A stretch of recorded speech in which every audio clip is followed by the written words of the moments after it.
two, 1, 2. Look like I'm just making it. Looks like I'm just making it. The final program of the day, right? Well, I might make another one. I'm having fun just banging them out like this. You know, it's different. I'm able to get my point across, and I hope y'all enjoy them. Like, hit the like button, subscribe. Y'all should, if you're already subscribed. Still trying to get to 70 subscribers, so subscribe. More content, like, better than this is coming. But even though this is about to, well, we'll see. Cause I'm gonna share a little savvy sabs today. And what time is it? I got 3 minutes. So it's a fireworks. So down here, around here, the main square. All my friends should be out. Are they? Yes, everybody's here. So I guess I can sit on the bench. So the fireworks is about to set off, and it's a beautiful thing. The words love and life both have 4 letters, but they're 2 different things altogether. Cause I like many ladies in my day, but just like the breeze, they all blown away. You see, to love someone is an atmosphere that you both still share when one's not there. It's the kind of life you've been thinking of when I tell you that money can't buy you love. I forget the lyrics. I gotta work on that. All right, that's Houdini and Ecstasy and Baby Bam, right? Hold on, no. Oh, no. That's Baby Bam is actually Jungle Brothers. Oh, what's his name? Oh, jeez. Blame the Mind is going, right? That's Gruff in front of me. That's Hopkins. Cherry. I forget your name. What's your name again, dog? Oh, Butch. Alright. I'll rap to you later, Butch. Alright, Butch. There's a couple people missing. Everybody's not out here, but it's enough. What's your name again? I forget your name, but we'll rap in a minute. But we all out here in the plaza. The owls is out. It's the nighttime. 1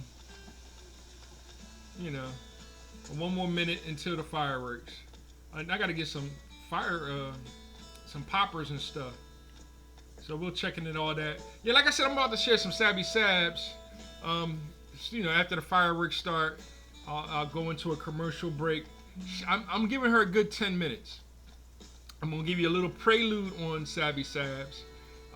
Enjoy the video, hit the like button. It's more social studies. We doing social studies here. So she's going to present her case on the social study and how it relates to religion, politics, science, technology, engineering, mathematics, whatever. Like how all those things are unionized or become the union of life. So we'll get more into that. But it's time. It's time for the fireworks. So every Sunday in February, in August, the fireworks show has just begun. So we're going to enjoy some fireworks. Everybody cheering and bow. See, ain't this cute? So throughout the the whole village. And then I can get some bubbles from this guy. This guy, he rips you off normally with the paintings and stuff. But there it is. So, who's not here? Hey, Daddy Volo. That's Hopkins. I like to call him Gary. Super duper cool show for you, but gotta guess what it is first, huh? I tell you, it's my own Sparkler, Hip Hop Life. See, I got him saying Hip Hop Life. Cool, right? Yeah, it's cool. And guess what? I got one for you. All right, cool. Thank you. There it is. Okay. Hip Hop Life. All right. So that's you when you talk to the animals, you program them, and then they'll say, I got them saying all types of hip hop life and all that good stuff, and you know what I mean. And then I can hold this. Okay. Oh, okay. I hold it down like that. So I got a little sparkler. It's cool. And I can get more, supplies of sparklers and pap things from the Fox here, blow bubbles and stuff like that. So, but there it is. I mean, that's all that's going on. And then as I move around the town, I can see different perspectives of the fireworks and take pictures and all that good stuff. Because this is my height area, kind of a thing. See, I can see. Right? Ain't that cool? Yeah. I get better with the camera. I can even pull out my camera and make it handheld. There it is. So, and then remove and videotape it or whatever. So, I can even move, right? Okay, cool. So yeah, there it is. Every Sunday in August, we do the firework thing on Sundays, and I'm not sure. It might be every Sunday. It might be every other Sunday. So they have events like that for the kids and something y'all can enjoy together. This is a cool family game. It's fun for the whole family, etc., etc. Sabby Sabs. Okay, now let's get into Sabby Sabs. Sabby Sabs is an interesting YouTuber. I think she has like 200,000 subscribers. Or she might be closing in on 200,000. We'll see. I can double check all that. I'm really not into those numbers like that. I act depressed that mine is only at 69 right now. But hopefully I get to 100 by the end of the year. That's the goal. To try to get to 100 by the end of the year, and one at a time is good. Trying to do something different over here anyway. So it really don't. I really don't want a whole house full of, and that's what I was saying in the last video. I don't want a whole bunch of woke folk following me and trying to cancel me, and I get enough of that on Facebook, wasting my time. But Sabby Sab is unique is because what's up? All right, leave me alone. Sabby Sab is unique because she voted for Jill Stein in 2020. Now I voted for Jill Stein in 2016. That's when I really was like, I'm completely independent now. I really don't have to vote for neither party. But now I am expressing specifically for the Democrats. I'm done. It's a waste of my time. Because Donald Trump is a Democrat. I mean, I get it. It's just a placeholder, right? The Democrat or Republican. So I'm of the philosophy, let them all be Republicans. That way we know who our quote unquote enemy is. Now we can build a new political party. And since I am a foundational Black American, we should build a foundational American political party. I am kind of putting a catch in there for the white liberal, right? Because whenever black folks do something, the enemy always go, well, white people too. Like, and it's so me saying, white, black, foundational American, that specifically puts me in the lineage, the heritage of the black native. What I mean by black native is that before 1492, dark brown people were here already. We have since lightened them to the point of that they're white Asians, and the same thing happened in Asia, right? They used to have a darker complexion too. So did India. So did all parts of the world. Even Russia probably had dark areas in them, darker skinned people.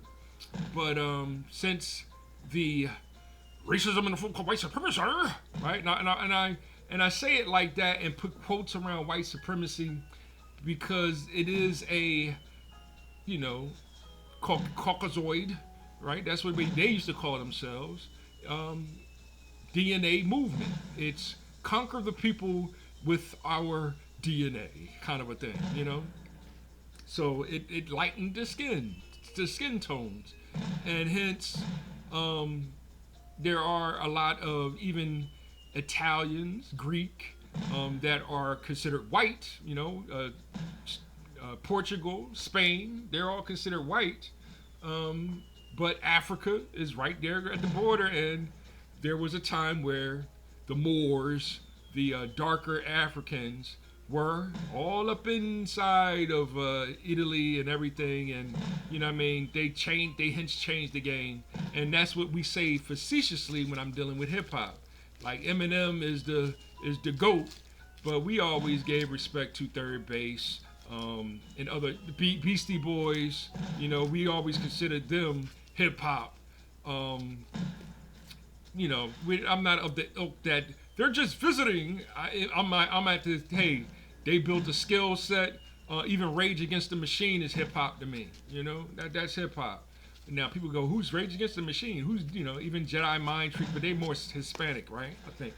Um, there it is. There it is. Right now, Savvy is interesting in that she kind of followed me in that kind of ideology of I'm voting for Jill Stein. Once Trump became the president, I'm like, all right, cool. He's the president. Let him do his 8 years.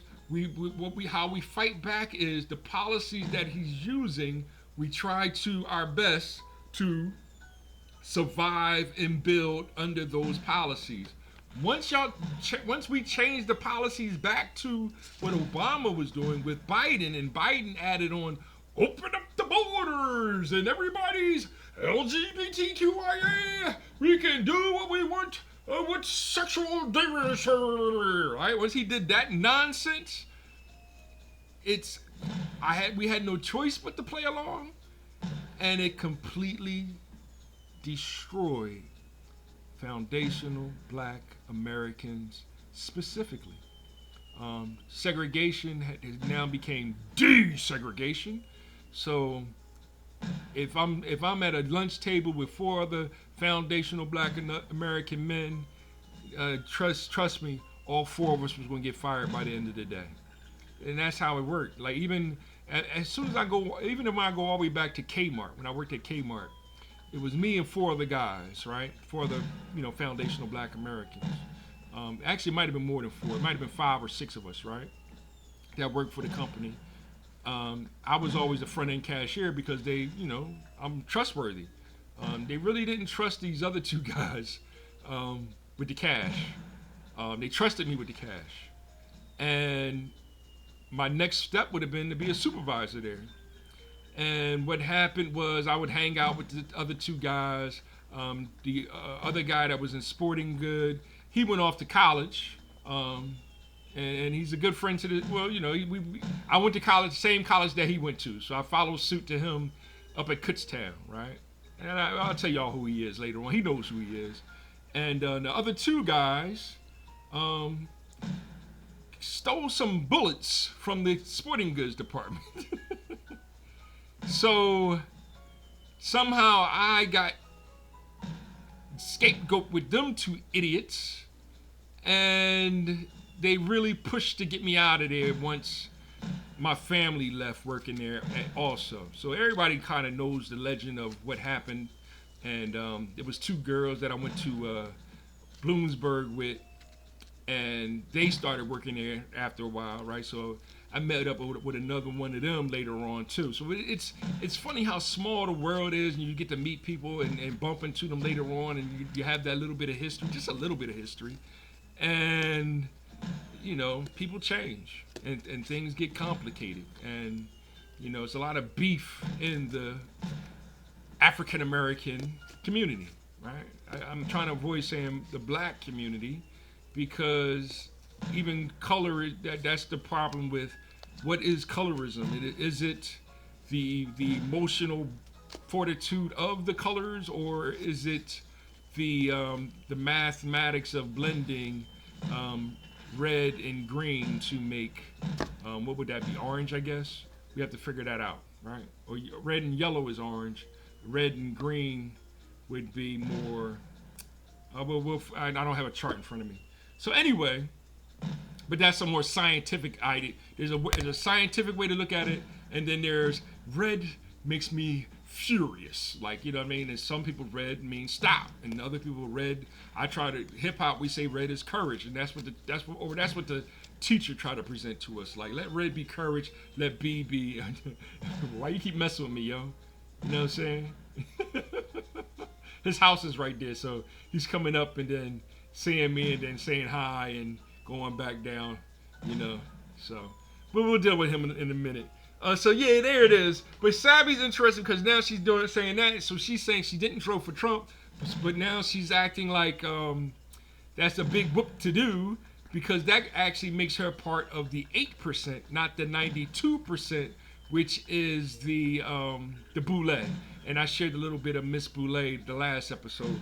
Now this is going to be more of Sabby being an independent voter, Sabby being more willing to vote for the Green Party as opposed to voting for Democrats or Republicans. She doesn't want to vote for neither party. I'm like, forget the Democrats strictly. I don't care if we're red for the next 8 years. Just give us the opportunity to make the purple party, which we can call foundational Americans. And our fight will be freedom, justice, and equality. But I'll touch into that a little bit more after I share this video. Hit the like button, subscribe, and share. Shout out to Sabby Sabs. Yes, some ladies are going to hate on this because Sabby has a white head of her house. But that's to each their own. In my, not my opinion. That's how I feel. Like that's somebody else's wife. I understand how it works. But don't feed me this, new LGBT. We'll talk more about after this brief. Hey man, just check it out and hit the like button. All right, and check out our page. We got to talk about what's happening with the Black church. And if you're not religious, this may be informative to you, even if it's not your thing. But I think it does show a change of the times. So there's an article that was published recently from the Grio, and they're talking about the decline of the Black church. Now, for those who are not aware, when we say the Black church, we're not just talking about just one particular Black church. We mean it like as a community, like the Black church, like all the Black churches together, right? Membership has declined, attendance has declined. What could be the reason? With this particular church that is in Brooklyn, this is one of the ones that's mentioned. It says Brooklyn's Black church choirs persist amid attendance decline and gentrification. Where Brooklyn at? Where Brooklyn at? Where Brooklyn at? Okay, here we go. Many church choirs in the heart of Brooklyn keep singing despite boasting fewer singers than in the years past as neighborhoods face gentrification and organized religious affiliation decreases. In 1847, it was founded in 1847, Concord Baptist Church in Brooklyn's oldest historically Black congregation.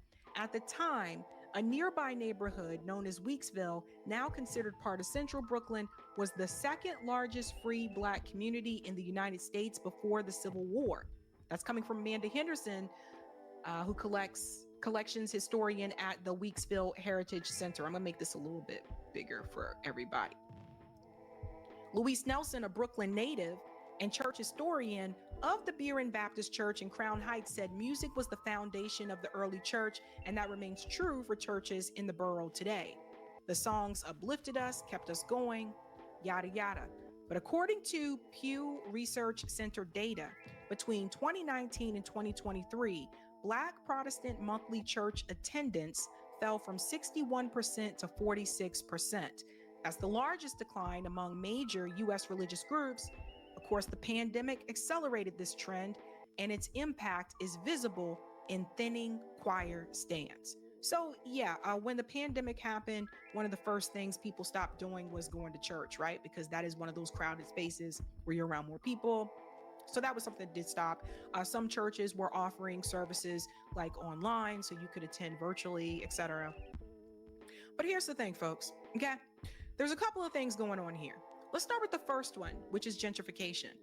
These neighborhoods have changed.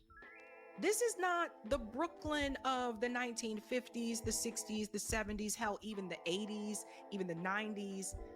people have been pushed out or people have decided to move out.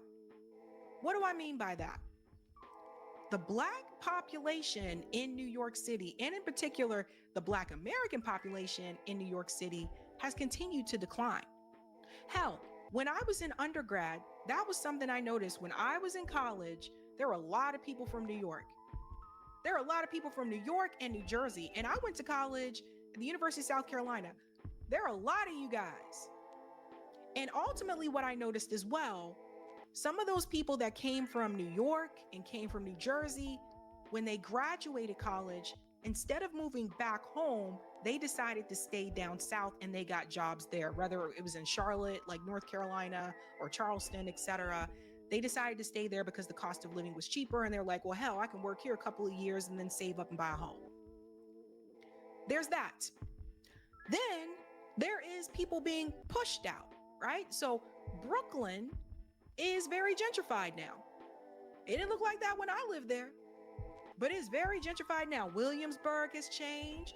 I see there's gentrification happening in Flatbush, over in that area. Like, there's a lot of gentrification. So when that happens, the rent increases and everything else goes up too. The moment you see a Whole Foods or a juice bar, run. I say this jokingly, but it's true. You know what's coming. You know what's coming. So people who grew up in those neighborhoods can't afford to live there anymore. So they're either priced out because the landlords increased the rent because, hey, we got the tech people moving in and they're going to pay us $3,000 a month. So you got to go. That's one of the ways they're pushed out. Or they're pushed out because they just can't afford anything else in the neighborhood anymore. The local grocery store is gone. Now, as if you want to buy groceries, you got to go to Whole Foods. Not everybody can afford to shop at Whole Foods. The point being is this: the Black population in New York City has continued to decline. Now, it's not unique to New York City, but it's been happening. That's part of this. And then we'll get to the part about younger Black people, because there's something here about religion altogether. It's not just the gentrification. They go on to say here, according to the research published, it says that Black Protestants attended church on Zoom more than other denominations during the pandemic, and they have been the slowest to return to in-person worship. The internet has taken over and streaming has taken over. People don't go to the building as much as they are streaming it. Goes on to say here that when in-person services first resumed, it took a long time for the choir to rebuild because many members were still staying home for health reasons. Recently, though, he's seen more people showing up. Goes on to say here, it says a typical service attracts approximately 150 people and roughly 100 virtually. Over time, Berene's choirs have consolidated into a single mass choir with approximately 20 singers. So let's talk about this as well.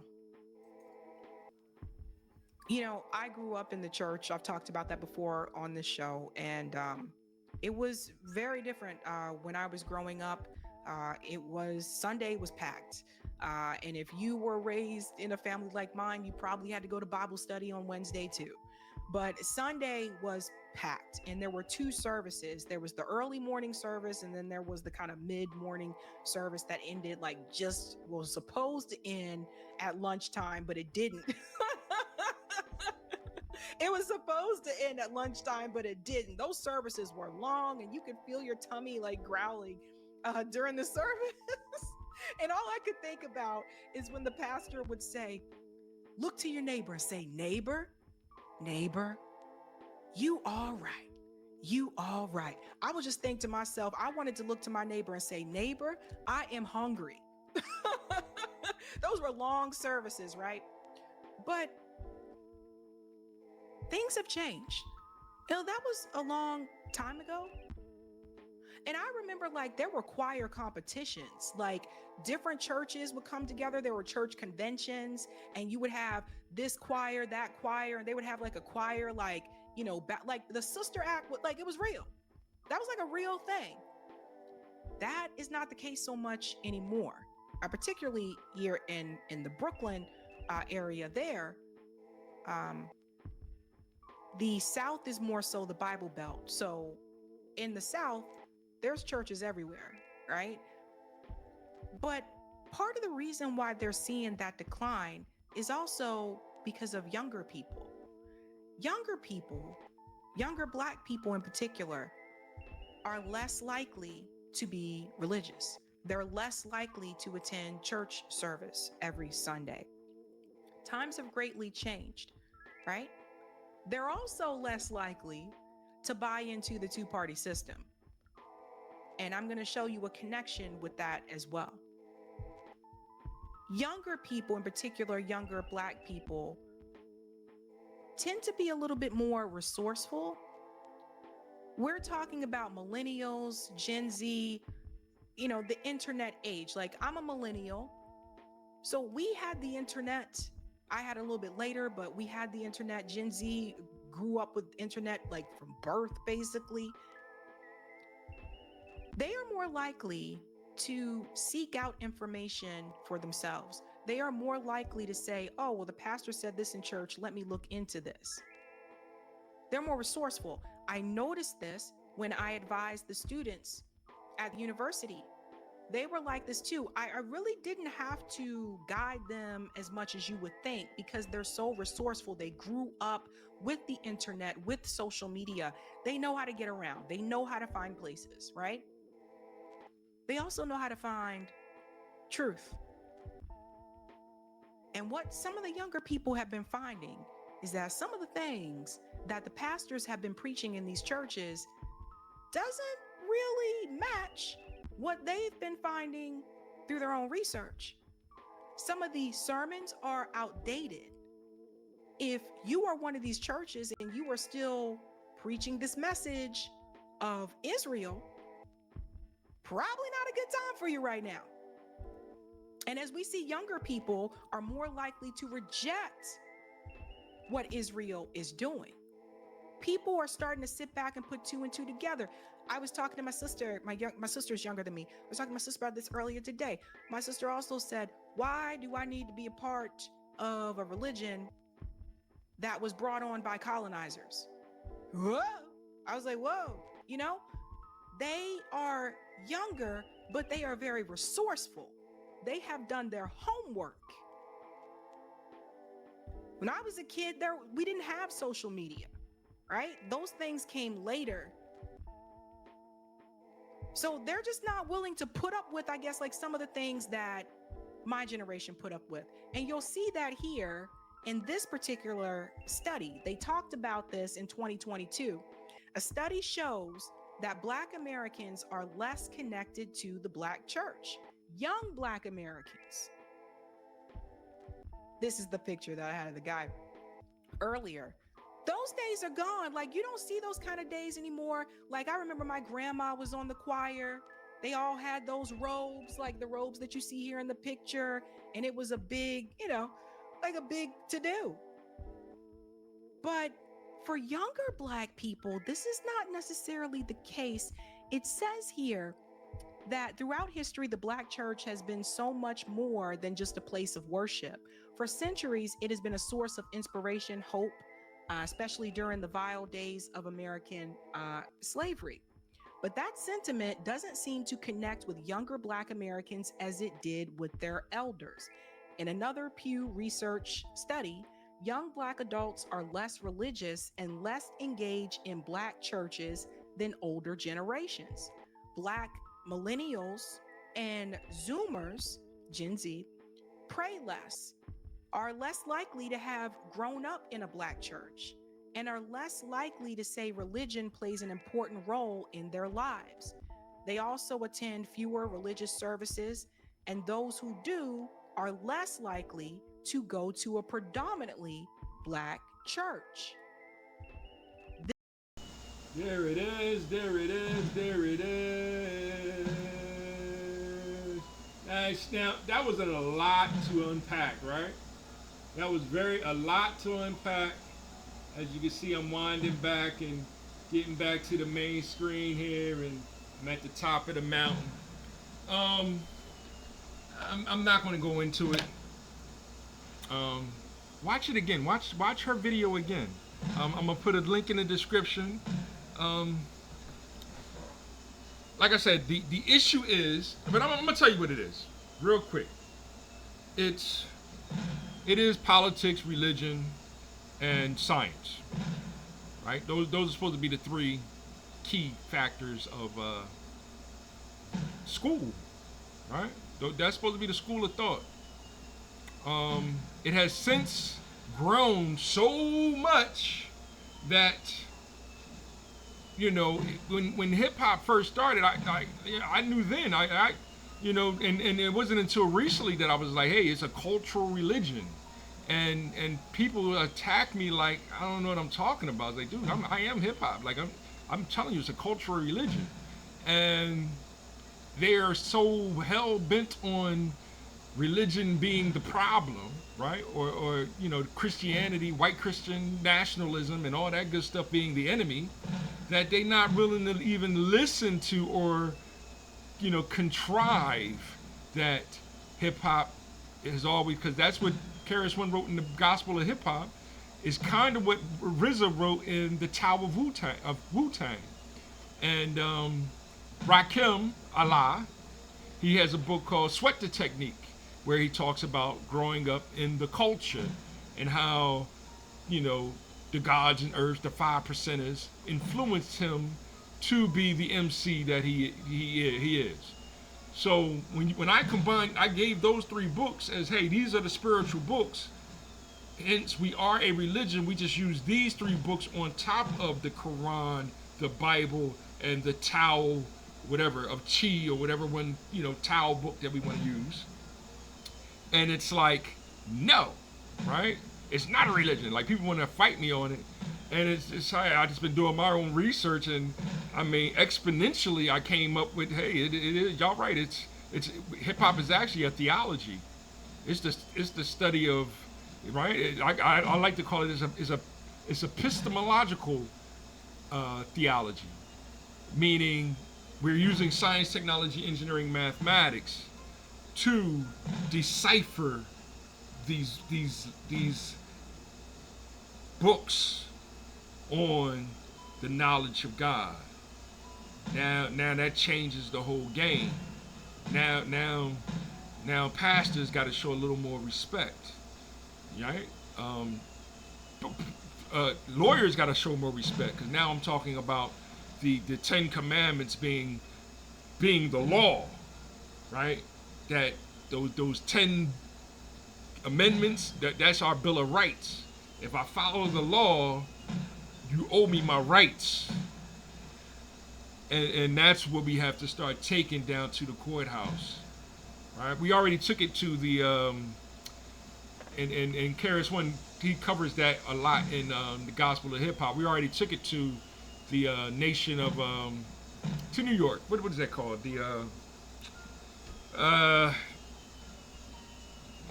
whatever. I'll explain that. I'm over time. It's already 30 minutes, and I just wanted to wrap it up. But yeah, the children is understanding it more as being a theology now, and that's where it's like they understand Kendrick, right? Kendrick is spitting some real next level lyrics. He has one song called "How Much a Dollar Really Costs." The question is detrimental, paralyzing my thought. Like, and he's talking about being the big daddy, pimp daddy. I pull up at the gas station and this bum is asking me for $1, and I didn't know that bum was actually the Lord and Savior. He could have saved my life if all he was asking me for was $1. And here I am judging God, right? Like, it's a deep metaphysical. His other track is when the light goes off and it's my turn to settle down. My main concern, promise that you will sing about me. Promise that you will sing about me. When the lights goes off and it's my turn to settle down. My main concern, promise that you will sing about me. Promise that you will sing about me. One God, our Father, art of time, hip hop, life, love, one. one love, one love. Be happy just to have just one love. There's God is love, hip hop is life, time is holy. Money is nothing more than a fourth dimensional illusion that really doesn't exist. Study your macro, your microeconomics, but understand that it's the art of making the most out of hip hop. And that's life. One, God is understood. Respect, yo. Peace.